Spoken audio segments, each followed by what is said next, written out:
Ready है।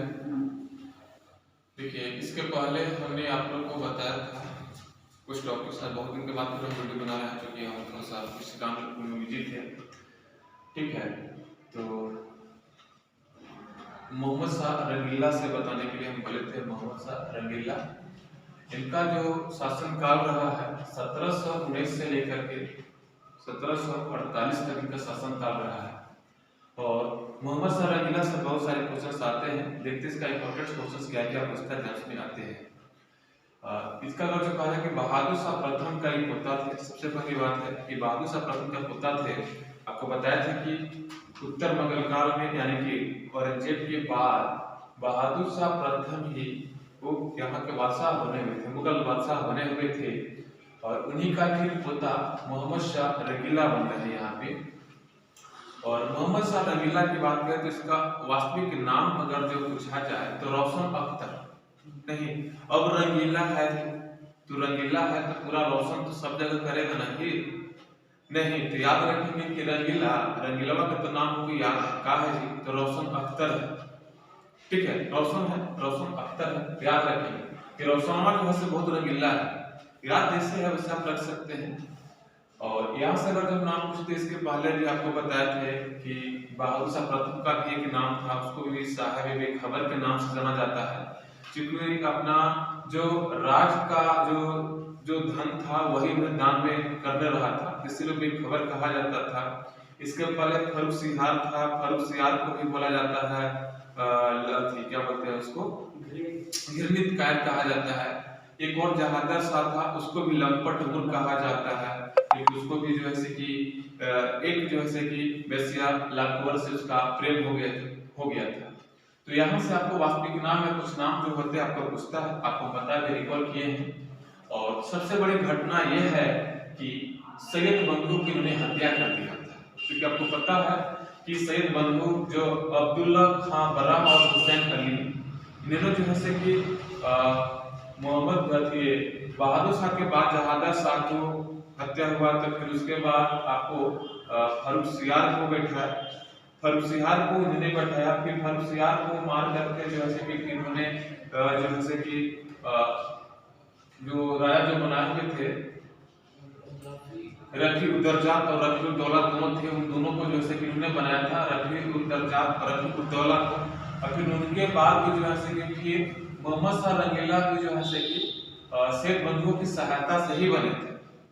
तो मोहम्मद शाह रंगीला देख रहे थे कि इन्होंने सबको मार रहा है, हत्या कर रहा है और गद्दे पर जबरदस्ती से बैठा रहा है, क्योंकि इन लोग जो चाहते थे वही करना है, इनके अनुसार नहीं होता था तो इन लोग उसको हत्या कर देते थे। तो रंगीला शाह बादशाह ने पहले ही इस चीज बात को समझ लिया था कि चलो बेटा ठीक है, तुम उनको बैठाओ, लेकिन तुमको जिंदा छोड़ेंगे नहीं। तो इन दोनों सैयद बंधुओं को हत्या सबसे पहले इन्होंने करवा दिया था कि पहले हम अपने रास्ता से को हटाते हैं, नहीं तो वही होगा जो जहादर शाह के साथ हुआ, जो फर्रुख सियार के साथ हुआ, जो रफी उद्दौला के साथ हुआ, जो रफी उद्दौला के साथ हुआ, वही घटना मेरे साथ भी होगा। तो इन्होंने हटा दिया था। और है कि इन्हीं के शासन काल में, यानी कि मोहम्मद शाह रंगीला के शासन काल में ही एक कर्नाटक स्थापना सदातुल्ला खां 1720 ईस्वी में की गई थी। ध्यान रखें कि कर्नाटक स्थापना कौन किया था, तो सदातुल्ला, कर्नाटक सदातुल्ला ना, सदातुल्ला कर्नाटक एकदम सदातुल्ला कब किया है, 1720 में किया है। और रुहेलखंड है, रुहेलखंड का स्थापना जो किया है वो मोहम्मद खां बंगस किया हुआ है। कौन किया है, ये बंगस किया हुआ है। ध्यान रखिए, रुहेलखंड का स्थापना मोहम्मद खां बंगस 1720 ईस्वी में किया हुआ है। और सबसे अच्छा क्वेश्चन से अवध का बहुत बार क्वेश्चन पूछा हुआ है कि अवध का स्थापना कौन किया था, तो शहादत। इसलिए हम ऐसे लिख दिए हैं क्योंकि इसलिए कम पूछता है, लेकिन स्थापना कौन किया है क्वेश्चन बहुत बार पूछता है ना। तो अवध का स्थापना शहादत खां को कब किया था, तो 1722 में किया था। रुहेलखंड का मोहम्मद खां बंगस, और आपको कर्नाटक का स्थापना सदातुल्ला खां आपको किया हुआ था। और इसके क्वेश्चन से यहाँ पर हैदराबाद के निजाम उल मुल्क, इन्होंने ये स्थापना किया था, 1724 में किया हुआ था। एक निजाम उल मुल्क और मुबारिक खां के बीच एक युद्ध हुआ था, सुकरखेरा का युद्ध हुआ था। और सुकरखेरा के युद्ध में पराजित करके मुबारिक खां को और हैदराबाद को स्थापना किए थे। ये ध्यान रखेंगे, ये भी क्वेश्चन पूछा हुआ है। शुक्र-खेरा का किसके बीच हुआ था? शुक्र-खेरा में निजाम उल मुल्क और जो है कि आपको मुबारक खां के बीच हुआ था। जिसमें निजाम उल मुल्क का जीता था, मुबारक खां इसमें क्या हुआ था? हार गया था, पराजित हुआ था। उसके बाद जो है कि हैदराबाद को स्थापना हुआ। आपसे पूछ सकता है क्वेश्चन कि हैदराबाद का स्थापना किस युद्ध के बाद हुआ था? तो शुक्र-खेरा युद्ध के बाद हुआ था। शुक्र-खेरा युद्ध किसके बीच हुआ था? तो निजाम उल मुल्क और मुबारक खां के बीच ये युद्ध हुआ था। ठीक है, यहाँ से आप ध्यान देंगे। और है देखिए रंगीला बादशाह के और क्या है कि इनको जो है कि अत्यधिक शराब पीने, विलासितापूर्ण जीवन बिताने, नहीं अत्यधिक शराब पीना, हमेशा शराब के नशे में ही इनको रहना होता था। विलासितापूर्ण जीवन जीने का मतलब है आराम से जीना है, नाच गान के साथ एकदम, ठीक है। और दरबार में नंगे उपस्थित हो जाना, इनका एक आदत बहुत खराब था कि दरबार में नंगे आ जाना, उपस्थित हो जाते थे, दरबार में नंगे दौड़ने लगते थे। कभी कभी तो नंगा का तो बात छोड़िए, ये महिलाओं का, स्त्रियों का वस्त्र पहन करके दरबार में आ जाते थे। और इसी की वजह से इन्हें जैसे कि रंगीला बादशाह नाम पड़ा। रंगीला नाम इनको दूसरे वजह से नहीं पड़ा था, ये रंगीला जैसा थे, नंगा आ जाना, दरबार में दौड़ने लगना, महिलाओं को वस्त्र पहन कर दौड़ने लगना, शराब पीना नहीं। ये बोलते थे कि हमको जैसे कि नंगा रहना पसंद है, स्त्रियों के साथ भी नंगा रहना, खुद इनके बोलते थे कि स्त्रियों के साथ हमें नंगा रहना पसंद है। तो इसकी वजह से इनको जैसे कि मोहम्मद शाह को हम रंगीला के नाम से जानते हैं कि रंगीला बादशाह इनको कहा जाता है।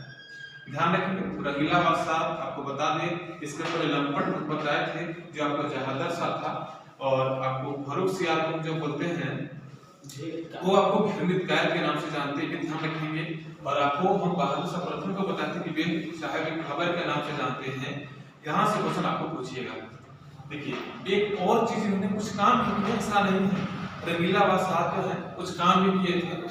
जजिया कर को हमेशा इन्होंने समाप्त कर दिया था। क्योंकि जजिया कर में सबसे पहले जैसे कि भारत में जो मोहम्मद बिन कासिम लगाया हुआ था, फिर ब्राह्मणों को सबसे पहले जजिया कर लगाने वाले जो थे वो थे, उस टाइम से धार्मिक कर हो चुका था। फिर जो है कि हमारे अकबर यानी कि मुगल बादशाह अकबर जो थे वो जजिया कर को हटा चुके थे 1567 ईस्वी में। और फिर जो है कि आपको औरंगजेब यानी कि औरंगजेब ने से जजिया कर को लगा दिया था। फिर जो है कि इसको जहादर शाह समाप्त कर दिया था, ठीक है। फिर जो है कि इसको फर्रुख सियार फिर इसको लगा दिए थे, ठीक है। और फर्रुख सियार लगा दिए थे, फिर हमेशा के लिए जो है कि इन्होंने क्या किया था, मोहम्मद शाह रंगीला ने समाप्त कर दिया था जजिया का ना। जजिया का आपको बताया था कि बस से बूढ़ा, बस से बच्चा, बस से बेरोजगार नहीं, बस से विकलांग, महिला, ब्राह्मण जितने हैं ये किसी पर नहीं लगता था। जजिया कर पहले जिम्मियों से लगता था। जिम्मी वो थे जो कभी न कभी वो सैनिक सेवा में काम किए थे, सैनिक से मुक्त हो चुके थे, उन पे लिया जाता था, ठीक है। यहाँ से ध्यान देंगे, जजिया कर के बारे में आपको बताया था। और उर्दू का विकास सबसे अधिक इसी के शासनकाल में हुआ था। ये क्वेश्चन बहुत अच्छा है, आपसे क्वेश्चन पूछेगा कि किस मुगल बादशाह के शासनकाल में जो है उर्दू का सबसे ज्यादा विकास हुआ था। तो उर्दू का विकास में सबसे पहले रंगीला का शासनकाल में हुआ था। किसका? वो रंगीला के शासनकाल में सबसे ज्यादा जैसे कि उर्दू का विकास हुआ था। और सबसे बहुत बड़ा इंपॉर्टेंट क्वेश्चन है, ईरान के नेपोलियन कहे जाने वाले नादिर शाह 1739 ईस्वी में इसी के समय आक्रमण किए। वे ध्यान रखेंगे कि नादिर शाह ने इसी के शासनकाल में आक्रमण किए थे। आपको इसमें इसलिए याद करना होगा 1739 1739, यानी कि ईरान का नेपोलियन कौन है? तो नादिर शाह। नादिर शाह ने भारत पर आक्रमण कब किया? 1739 में। जिस टाइम आक्रमण किए थे उस टाइम मुगल बादशाह कौन थे? वही रंगीला, ठीक है। आक्रमण किए थे तब के तब, यानी कि मौर्य सिंहासन को ईरान लेके भाग गए। मतलब समझो कुछ टाइम का काफी महंगा, कई करोड़ रुपया लगा करके मौर्य सिंहासन को बनवाए थे वो शाहजहां, और बनाया था विवादक।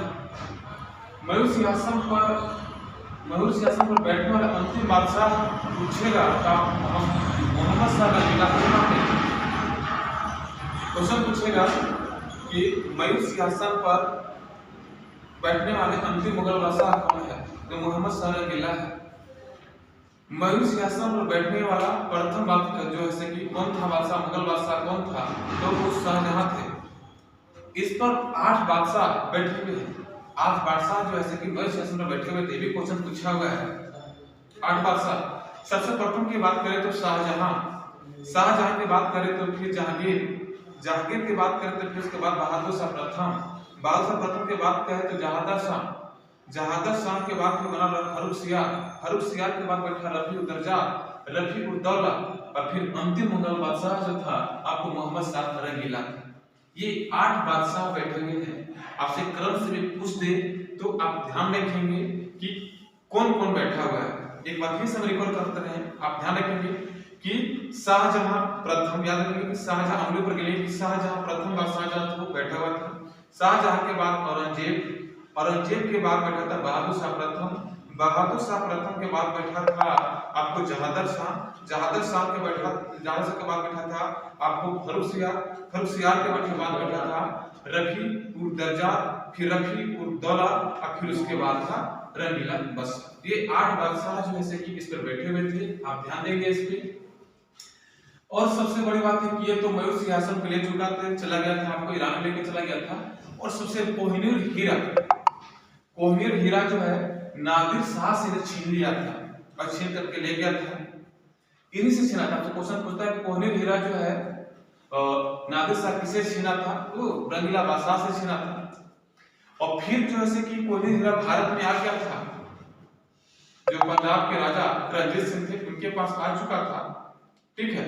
और फिर रणजीत सिंह से फिर उनके बेटा से फिर अंग्रेज ले लिए थे, वो आपको अंग्रेज लिए थे, जो हमारे अंग्रेज से गवर्नर अगर जो बात कहा जाए तो गवर्नर थे, आपको पता है ट्रेन कौन चलाए थे? आपको डलहौजी, डलहौजी ने फिर इसे ले लिए और ले करके फिर जो है कि फिर वो ब्रिटिश के ताज में हम जाकर लगे। आज भी हमारा सरकार कहती है कि हमारा कोहिनूर हीरा दे दीजिए, लेकिन वो देने के लिए तैयार नहीं है। आज भी हमारा हीरा वहां रखा हुआ है। इतने ही अब है कि इसने दरबारियों को वेतन राजमहल का बर्तन बेचकर दिया। सबसे बताइए, मैंने मुगल बादशाह ऐसे थे कि इनको दरबारियों का वेतन देना हुआ तो राज दरबार में जो बर्तन होता था, बर्तन था, उसको बेच करके इन्होंने बेच दिया, ठीक है। तो ये हम आपको मोहम्मद शाह रंगीला से बारे में बता दिए। नेक्स्ट क्लास इसके हम आगे आप लोगों को फिर हम बताएंगे। आज तक इतना ही, और भी यहाँ पर सारे सब्जेक्ट्स हो रहे हैं जिनको पढ़ना होगा, तो आकर के यहाँ पर मैथ है, रीजनिंग है, एसएसटी है, साइंस है, सब कुछ जैसे की व्यवस्था है, और आगे भी आप लोग को मिलेगा।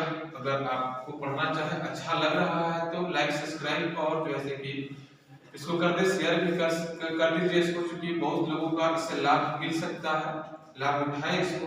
क्योंकि बिहार दरोगा मेंस का डेट भी आ चुकी है, तो उसके अनुसार तैयारी चल रहा है।